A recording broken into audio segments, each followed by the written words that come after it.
Shri Kanakadurga జ్యోతిషాలయం phone ద్వారా జ్యోతిష్యం చెప్పబడును. కుటుంబ సమస్యలు, ఆరోగ్య సమస్యలు, వ్యాపార సమస్యలు, సంతాన సమస్యలు, భార్యాభర్తల సమస్యలు, కోర్టు సమస్యలు. మీరు ఎన్నో సమస్యలతో బాధపడుతున్నారా? అయితే ఒక్కసారి మా గురువు గారిని సంప్రదించండి. గురూజీ శివశక్తి రాజు 100% స్త్రీ పురుష వశీకరణం చేయబడును. మీకు ఎటువంటి గుప్త సమస్యలు ఉన్నా 100% పరిష్కారం చూపబడును. Phone number 9764639967. ఈరోజు మీ కర్మ జరిగేది ఇది, ఇలాగే జరగబోతోంది. అనుకునే విధంగా ఇలా జరగబోతుందని పండితులు చెప్తున్నారు. ఏం జరగబోతుంది, గోచార రీత్యా ఎలా ఉండబోతుంది అనే వివరాలు వీడియోలో తెలుసుకుందాము. వీడియో మీకు నచ్చితే తప్పకుండా ఒక చిన్న లైక్ అయితే చేసి మమ్మల్ని సపోర్ట్ చేయండి. ఇక ఆలస్యం లేకుండా వీడియోలోకి వచ్చేద్దాము. ఓం శ్రీ మాత్రే నమః. ఓం శ్రీ వారాహిదేవియే నమః. ఈ రాశి వారికి ఈ రోజున అనుకొని శుభవార్త రాబోతుంది. ఇది మీ కర్మ ఫలితము, మీ మంచితనము, మీరు చేసిన పుణ్య ఫలితము, అలాగే మీ జీవిత భాగస్వామ్యం చేసిన ఎన్నో పూజల కారణంగా కూడా ఇటువంటి ఫలవంతమైన రోజుగా చెప్పడం జరుగుతుంది. ఈ శుభవార్త వినకపోతే నిజంగా మీ అంత దురదృష్టవంతులు మరొకరు ఉండరని చెప్పుకోవచ్చు. కానీ దీన్ని మాత్రం మీరు దక్కించుకుంటే నక్కతోక తొక్కినట్లుగా ఉంటుందని చెప్పొచ్చు. ఖచ్చితంగా 100% కూడా ఒక వివాహం కానీ ఒక స్త్రీ కారణంగా మీ కుటుంబంపై జరిగేది తెలిస్తే నిజంగా మీరు షాక్ అవుతారు. ఈ వీడియో కంట పడింది అంటే పరమేశ్వరుని అనుగ్రహం మీ యందు ఉంది కాబట్టి ఈ వీడియో కంట పడిందని భావించండి. వీడియో చివరి వరకు చూడండి. ఓం నమ శివాయ అని కింద కామెంట్ రూపంలో చెప్పి మాకు సపోర్ట్ చేయండి. ఈ రాశి వారి గురించి ఇప్పుడు తెలుసుకుందాము.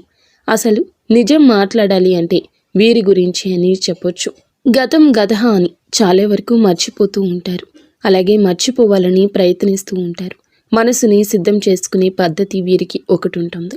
అలా మనసుని సిద్ధం చేసుకోవాలని ప్రయత్నించినప్పటికీ కొన్ని జ్ఞాపకాలు అయితే అడుగడుగున వీరిని వెంటాడి వేధిస్తూ ఉంటాయి. చిన్నదానికి కూడా, గోరంత దానికి కూడా కొండంతగా ఆలోచిస్తూ భయపడిపోతూ ఉంటారు వీరు. నాకేదో జరిగిపోతుంది, నేనేదో అయిపోతాను, లేదంటే నేను చచ్చిపోతాను, నా పిల్లలకు ఎట్లా, లేదంటే నా బిడ్డల భవిష్యత్తు ఏమిటి, ఇలాంటి ఆలోచనలు అస్సలు మీరు ఇక పెట్టుకోవద్దు. ఏమీ కాదు, మన ధైర్యమే మనకి శ్రీరామరక్ష. ఈ ధైర్యంతో పాటు ఆరోగ్యము, ధనము కూడా తోడైతే ఆ మనిషిని మించిన అదృష్టవంతులు మరొకరు ఉండరు. ఇక ఆ అదృష్టవంతులు మీరే అని చెప్పుకోవచ్చు. ఎందుకంటే పరమశివుని అనుగ్రహం మీ పైన ఉంది. కానీ దక్కించుకోవడం అనేది మీ చేతుల్లోనే ఉందండి.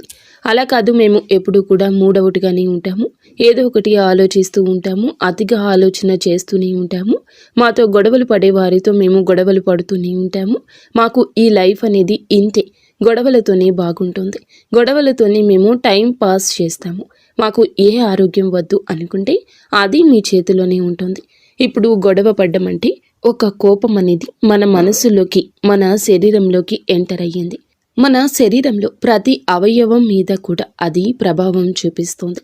కేవలం ఆ ఒక్క కోపం మనసుని, మెదడుని డిస్టర్బ్ చేస్తుంది. గుండె ఆరోగ్యానికి మంచిది కాదు, పొట్ట ఆరోగ్యానికి కూడా అంతకంటే మంచిది కాదు. మరి పొట్ట, గుండె హెల్దీగా లేకుంటే మనం ఎలా బ్రతుకుతాం చెప్పండి? కాబట్టి మీ శత్రువు లాంటి ఈ కోపాన్ని ఎంత దూరంగా ఉంచేది మీకు అంత మంచిది అనే విషయం గుర్తుంచుకోండి.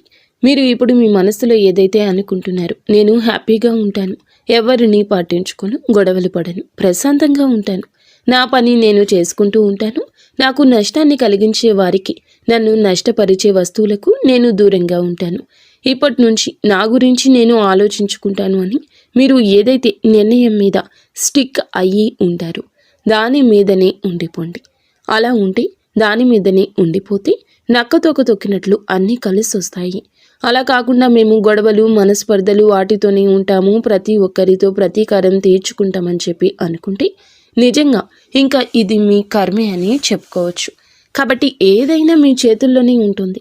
వదలడం అనేది మీ చేతుల్లోనే ఉంది, వదలకుండా ఉండడం అనేది కూడా మీ చేతుల్లోనే ఉంది. ఇక అది మీ ఇష్టం. ఇక కుటుంబం పైన ఒక పెళ్లి కానీ స్త్రీ అయితే చాలా వరకు కూడా కన్నుపడింది. ఒక 10 మందికి అప్పు ఉన్నా కానీ బ్రతకొచ్చు, కానీ 10 మంది ఏడుపులు ఉంటే బ్రతకలేము. నరదృష్టి అంతా ప్రమాదకరమైంది అన్నమాట. కాబట్టి ఆ స్త్రీ ఎవరు అని అంటే కనుక మీ యొక్క రక్త సంబంధం కాదు, మీ యొక్క బంధువుల్లోని ఒక పెళ్లి కాని అమ్మాయి, కాకపోతే వయసుకు వచ్చిన అమ్మాయి, పెళ్లి వయసుకు వచ్చిన అమ్మాయి. ఆ అమ్మాయి వయసు 22, 23, 25 దాకా ఉండొచ్చు.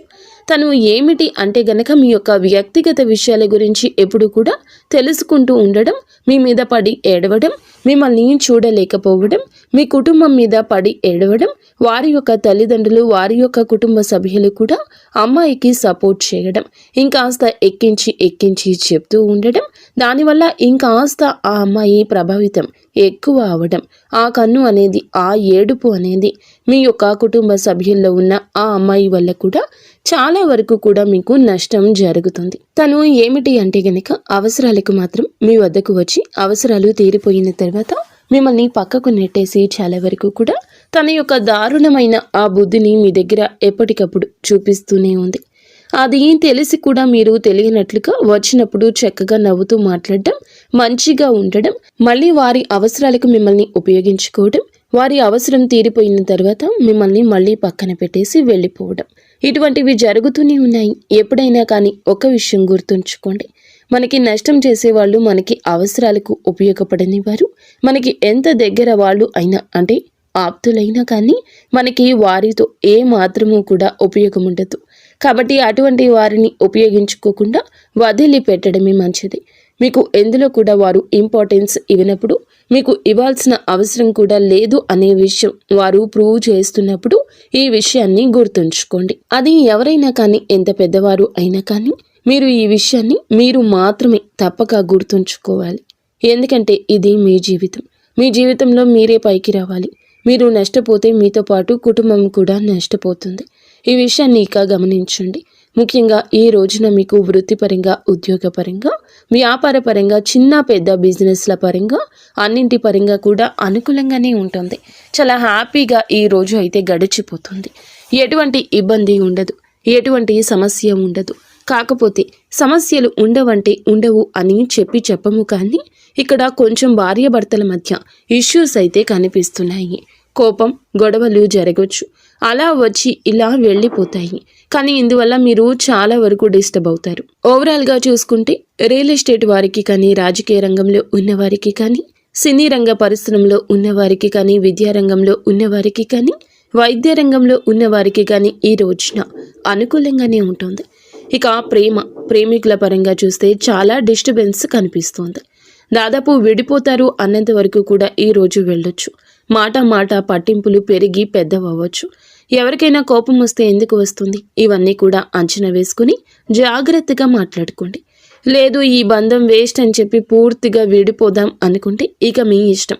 ఏదైనా కానీ గతాన్ని తలుచుకొని ఈ సమయంలో ఏది ఎంతవరకు మంచి, ఎంతవరకు నాకు నష్టం జరుగుతుంది, ఎంతవరకు నాకు లాభం జరుగుతుంది, ఎంతవరకు ఇవన్నీ కూడా అంచనా వేసి దానికి తగ్గట్లుగా ఒక అడుగు ముందుకు వేయండి.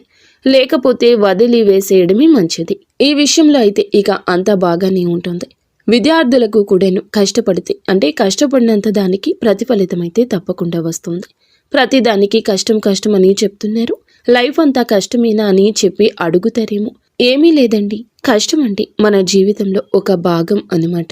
ఆ కష్టమే మనకి ఎన్నో సుఖాలు ఇస్తుంది, ఎన్నో ఆనందాలు ఇస్తుంది. కొంత సమయం వరకు కష్టపడాలని చెప్పి మనం ఆ పని అందు పెట్టుకుంటే అంతవరకు కష్టపడితే సరిపోతుంది.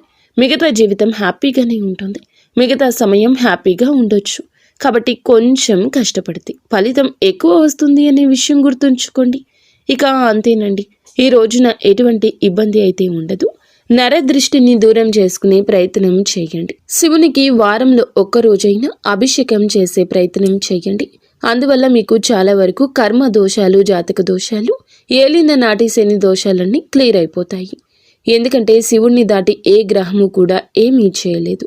ఒక విషయాన్ని గుర్తుంచుకుంటే చాలన్నమాట. అయితే అర్థమైంది కదండి, ఈ రాశి వారికి ఈ రోజు ఎలా ఉంటుందో, ఎటువంటి ఫలితాలు కలగబోతున్నాయో, కర్మ ఫలితాల నుండి తప్పించుకోవాలంటే చేసుకోవాల్సిన పరిహారం, అలాగే చేసుకోవాల్సిన దేవత ఆరాధన, ఇవన్నీ మీకు నచ్చాయని మేము అనుకుంటున్నాము. వీడియో నచ్చితే మరొక్క మారు చెప్తున్నామండి, వీడియో నచ్చితే తప్పకుండా లైక్ చేసి నలుగురికి కూడా ఈ వీడియోని షేర్ చేయండి. ధన్యవాదాలు.